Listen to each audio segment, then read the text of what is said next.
ہزاروں سنتیں جو 1400 سال سے چلی آ رہی تھیں اور آج اس کو کیا کیا جا رہا ہے؟ چینج. بدعت کا کبھی ٹکتی نہیں ہے. آپ بدعتیوں کو دیکھو, ان کے بھی رسم و رواج چینج ہوتے ہیں. حضرت مفتی تقی عثمانی صاحب کا بڑا شاندار بیان ہوا تھا اس پر کہ بدعت اور سنت میں بڑا فرق کیا ہے, کہ بدعت پر امت کبھی صدیوں سے قائم نہیں رہی ہے. کوئی ایک بدعت نہیں آپ دکھا سکتے. بدعتی تو ہر دور میں رہے ہیں, لیکن ان کی بدعت ہر دور میں نہیں رہی, بلکہ ان کی بدعت کی ڈیزائن کیا ہوتے ہیں؟ چینج. پچھلے سال ربیع الاول منانے کا اسٹائل کچھ اور تھا, اگلے سال اسٹائل تھوڑا سا کیا ہوگا؟ چینج ہوگا. پچھلے سال محرم کا اسٹائل تھوڑا سا چینج تھا, اگلے سال اور چینج, اگلے سال اور چینج. کچھ نئی آ جائیں گی, پرانی والی غائب ہو جائیں گی.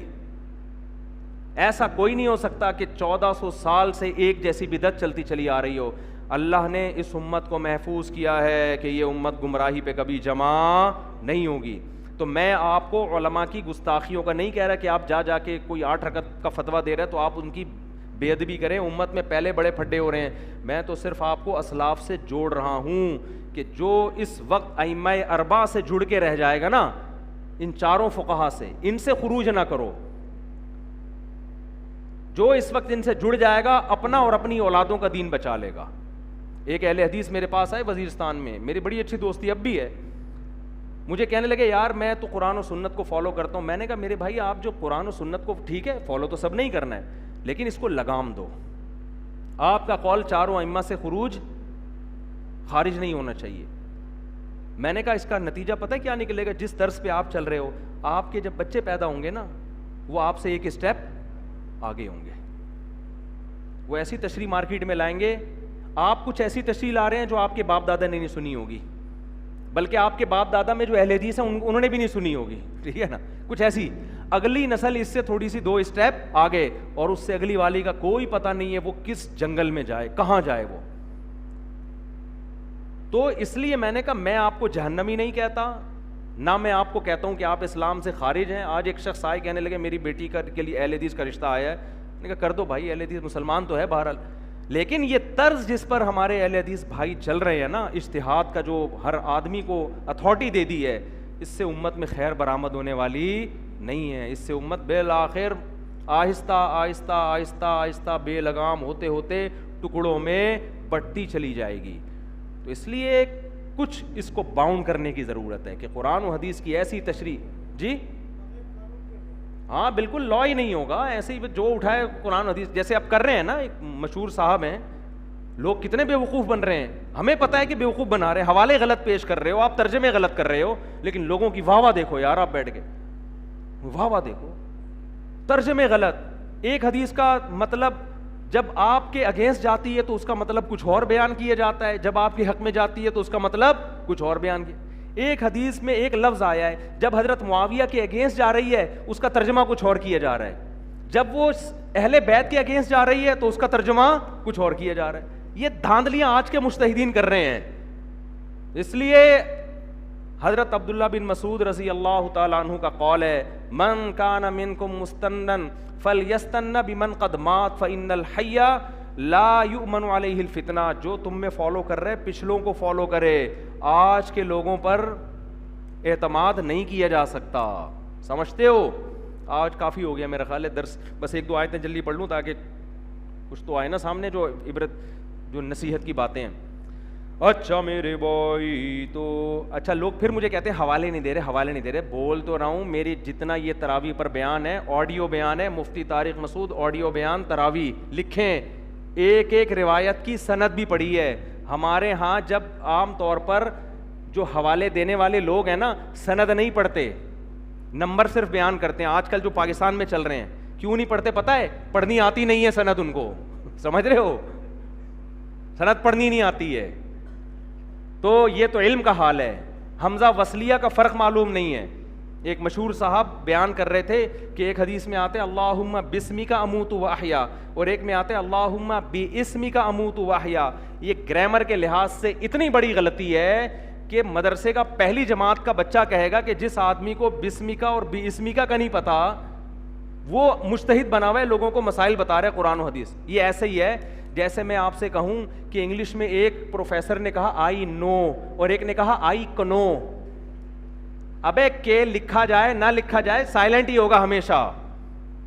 تو بخاری میں کوئی ایسی حدیث نہیں ہے جس میں آتے اللہم باسمکا، اسمکا غلط ہے، الف لکھا جائے گا، پڑھا نہیں جائے گا.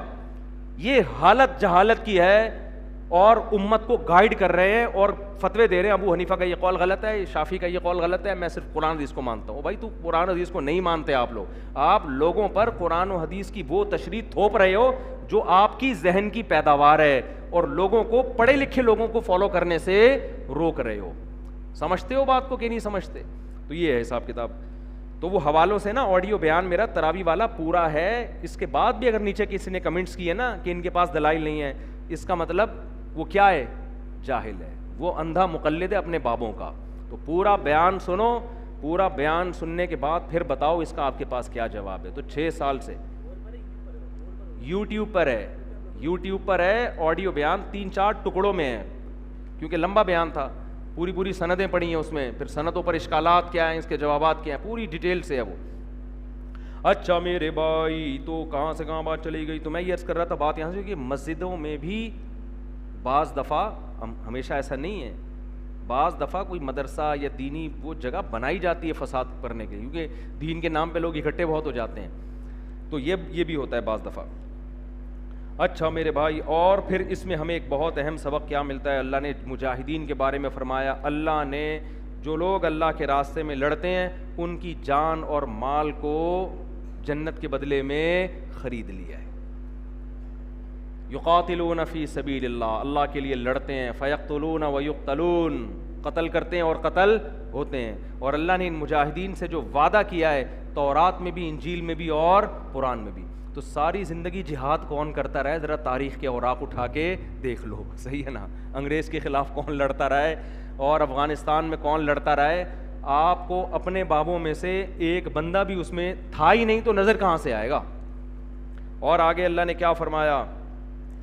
التائبون العابدون، جو مجاہدین ہیں، یہ خاص طور پر جو ہمارے فوج ہیں بارڈر پہ ملک کی باغ ڈور سنبھالی ہوئی ہیں، انہوں نے بارڈر کو کنٹرول کیا ہوا ہے، ان لوگوں کے لیے التائبون فرمایا جو اللہ کے راستے میں لڑتے ہیں، توبہ کرتے ہیں، گناہ ہو جائے تو کیا کرتے ہیں؟ توبہ. العابدون عبادت کرتے ہیں. اللہ کے راستے میں ایک دن کا روزہ 1 سال کے روزوں کے برابر ہے. تو جو ہمارے فوجی سمندروں میں یا بارڈر پہ جب ان کی تشکیل ہوتی ہے نا میدان بارڈر پہ، تو ان کا 1 دن کا روزہ کتنے روزوں کے برابر ہوگا؟ 1 سال. اس لیے مجاہدین کو عبادت کی ان اہمیت زیادہ ہے، مجاہدین کے لیے ثواب بھی زیادہ ہے اور اہمیت بھی زیادہ ہے، کیونکہ نہیں کریں گے تو اللہ سے تعلق اگر کم ہوگا تو پھر آپ دشمن کے سامنے ٹھہر نہیں سکتے. الحامدون، اللہ کی حمد و ثنا کرتے ہیں. السائحون، اور روزے رکھتے ہیں. الراکعون الساجدون، رکوع اور سجدے کرتے ہیں. الآمرون بالمعروف، میں کچھ دن پہلے ایک رینجرز کے بہت بڑے آفیسر سے ہماری ملاقات ہوئی، کراچی کے سب سے بڑے ہیں وہ، بہت سی اچھی چیزیں بھی ہوتی ہیں نا تو ان کو اپریشیٹ کرنا چاہیے. انہوں نے کہا کہ ہم نے جتنے ان کے جو کمانڈ میں جتنے رینجرز کے فوجی تھے، کہتے ہیں سب پر لازم ہے فجر کی نماز کے بعد غالباً 1 پارہ پڑھیں گے یا 1.5 پارہ، سب پہ انہوں نے نا، وہ پٹھان تھے میجر کے، وہ جو ہے نا، سوری رینجرز کے جو ہیڈ تھے نا وہ ادھر کے ہیں، KPK کے تھے، تو انہوں نے سارے رینجرز کے جتنے بھی بھرتی ہوئے جو سپاہی ہیں نا، سب پر لازم کیا ہوا تھا فجر کے بعد سب نے کیا کرنی ہے؟ تلاوت. انہوں نے کہا آندھی ہو طوفان ہو ہماری تلاوت کا ناغا نہیں ہوتا. میں نے کہا بڑا خاندانی کام ہے ماشاءاللہ. تو یہ فوج میں جو لوگ بھی ہیں نا ان کو عبادت کی ضرورت عام لوگوں سے زیادہ ہے. اللہ نے فرمایا الآمرون بالمعروف، یہ پھر نیکی کا حکم بھی کرتے ہیں، برائی سے روکتے بھی ہیں. والحافظون لحدود اللہ، اور اللہ کی حدود کا خیال کرتے ہیں، گناہ سے اپنے آپ کو بچا کے رکھتے ہیں. وبشر المؤمنین، اے نبی ایسے مومنین کو آپ خوشخبری سنا دیں.